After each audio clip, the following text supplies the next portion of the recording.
প্রিয় সাথী, পার্শ্ব শিক্ষক ঐক্যমঞ্চের পক্ষ থেকে সকলকে সংগ্রামী অভিনন্দন জানাই। আগের লাইভটা কেটে গেল টেকনিক্যাল কারণে, ঠিক সে কারণে আবার নতুন করে শুরু করছি। আপনাদের সকলকেই স্বাগত জানাচ্ছি আজকের এই লাইভ প্রোগ্রামে।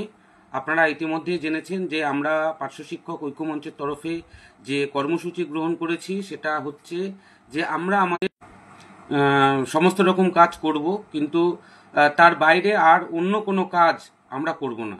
কারণ দীর্ঘ 20-21টা বছর ধরে আমরা স্কুলের কথা ভাবলাম, ছাত্রছাত্রীদের কথা ভাবলাম, সমস্ত রকম কথা ভেবেও আমাদের আখেরে কোনো লাভ হয়নি। তাই আমরা নিজেরাই একটার পর একটা কাজের বহর বাড়িয়ে নিয়েছি। আমাদের যখন 4 দিন স্কুল ছিল, 2 দিন চাইল্ড চেকিং ছিল, তখন থেকে আমরা 6 দিনের কর্মদিবস চেয়েছিলাম। আমাদের তৎকালীন সময় যে সমস্ত সংগঠনগুলো ছিল তারা কিন্তু এটা চেয়ে নিয়েছিল, সেটা 5 দিন হয়েছে। আমরা যখন ইলেকশন ডিউটি পেতাম না তখন আমরাই আবেদন করে নিয়েছিলাম যে আমাদেরকে ইলেকশন ডিউটি দেওয়া হোক। আমরা তখন ভেবেছিলাম যে ইলেকশন ডিউটি করলে হয়তো আমরা স্থায়ীকরণ হতে পারবো।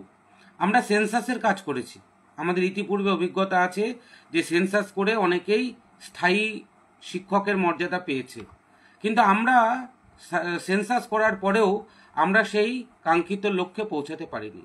তাই আমাদেরকে আবার নতুন করে ভাবতে হচ্ছে যে আমরা কাজ করব আর কতটুকু কাজ করব না। আমরা একটার পর একটা কাজের বহর নিজেরাই বাড়িয়ে নিয়েছি। আজকে আমাদের সেই জায়গা থেকে ভাবতে হচ্ছে যে এই বেতনে গাধার মতো খেটে আর কতদিন বাঁচা যায়। তাই আমি আপনাদেরকে অনুরোধ করব, গাধার মতো না খেটে সিংহের মতো লড়াই করে বাঁচুন। তাতে আপনাদের অন্ততপক্ষে সম্মানটা থাকবে, আমাদের সকলের সম্মানটা থাকবে।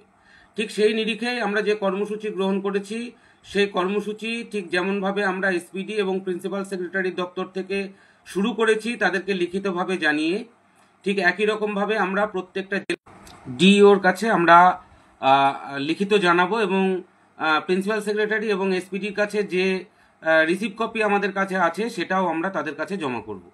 তারই অঙ্গ হিসাবে আমরা আজকে প্রথম শুরু করেছি জলপাইগুড়ি জেলা দিয়ে। ব্যাপক জমায়েত করে তারা কিন্তু আজকে তাদের ডিপিও অফিসে এই কপি জমা করেছেন এবং ডিপিওর সঙ্গে তাদের দীর্ঘ বাকবিতণ্ডা, কথাবার্তা ইত্যাদি হয়েছে। আজকে যারা সেখানে এবং এই কর্মসূচিতে যারা আজকে অংশগ্রহণ করেছে তাদের সকলকে পার্শ্ব শিক্ষক ঐক্যমঞ্চের তরফ থেকে সংগ্রামী অভিনন্দন জানাচ্ছি।